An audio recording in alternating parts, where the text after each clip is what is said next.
और आज सबसे बड़ा मुद्दा हमारे सामने जो खड़ा है कि जम्मू कश्मीर का खोया हुआ दर्जा, जम्मू कश्मीर का वो खोया हुआ मान और सम्मान जो स्टेट का है हमें वापस दिया जाए, जिससे हमारे बेरोजगार बच्चों को रोजगार मिल सके। आज हमारे बच्चे, हमारी बेटियां बेरोजगार हैं, वो दर दर की ठोकरें खा रही हैं, लेकिन इस स्टेट को टूटने के लिए, इस 370 को तोड़ने के लिए अगर कोई जिम्मेवार है तो ये वही लोग हैं जो आज भी परसों एलजी साहब के पास बैठे थे। वो फोटो देखा होगा, महबा जी ने बड़े प्यार से वहां जाके फोटो खिंचाया। अब वो किसके लिए एलजी साहब के पास गई थी? अगर जाना था तो उमर साहब के पास जाती, उमर साहब से सलाह मशवरा करती कि जम्मू कश्मीर को कैसे मजबूत किया जाए। लेकिन वो किसके पास गए? एलजी साहब के पास, जो एलजी साहब कहते हैं मेरे पास है ही कुछ नहीं। तो अगर है ही कुछ नहीं तो महबा जी क्यों लेने गई? इसका मतलब यही लेने आई कि बताओ जम्मू कश्मीर को और बर्बाद कैसे करना है, जम्मू कश्मीर के नौजवानों को कैसे और खत्म करना है। ये आप वहाँ फैसला करने के, अगर सही फैसला आप करना चाहते हैं कि जम्मू कश्मीर के आप हमदर्द हैं तो आपको उमर साहब के पास आना चाहिए। वो ऑनरेबल चीफ मिनिस्टर है जम्मू कश्मीर के, वो खुद नहीं बने, वो नॉमिनेटेड नहीं है, वो इलेक्टेड है, लोगों ने चुने हुए चीफ मिनिस्टर हैं। वेराज एलजी साहब जो हैं वो खुद नॉमिनेटेड हैं। और सबसे बड़ी बात कि आज की डेट में एलजी साहब भी खुद, अभी तक उनका रेगुलेशन ही हुई, अभी वो उनका, क्योंकि इनका टेन्योर खत्म है। आगे हमें डेली वेजरों की बड़ी मुसीबत थी, उनको रेगुलाइज करना था। अब तो एलजी साहब को भी रेगुलाइज करने का मसला आ गया। अब वो कब रेगुलाइज होंगे तो वो फैसले लेंगे, ये भी एक बात है।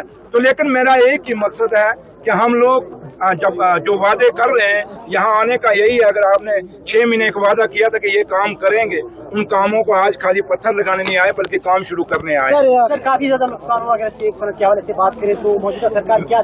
मैंने वही कहा कि जहाँ तक हमारी सरकार का ताल्लुक है उन सब खुद नेशनल हाईवे के, इससे ज्यादा हम आपको क्या बताएं।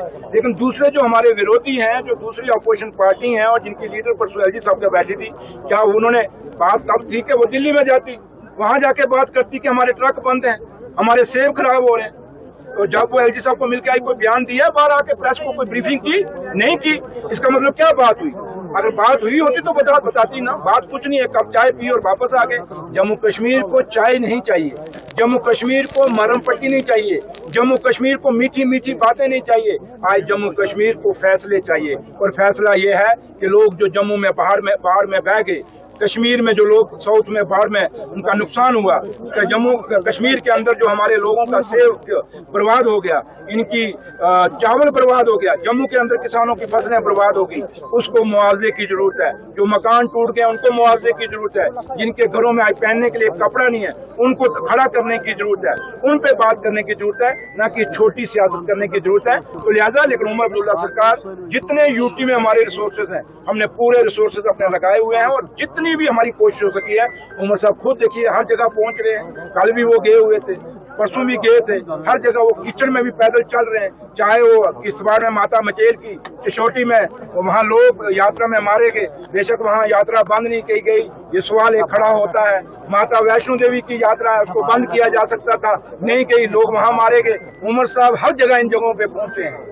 वैसे भी पूरे जम्मू के अंदर वो घूमे, कश्मीर के अंदर साउथ में जहाँ जहाँ पानी भरा वहाँ वो गए लोगों के बीच में। मसला यही था कि लोगों को अपनी आंखों से देखें कि नुकसान कितना हुआ, उसकी भरपाई करें।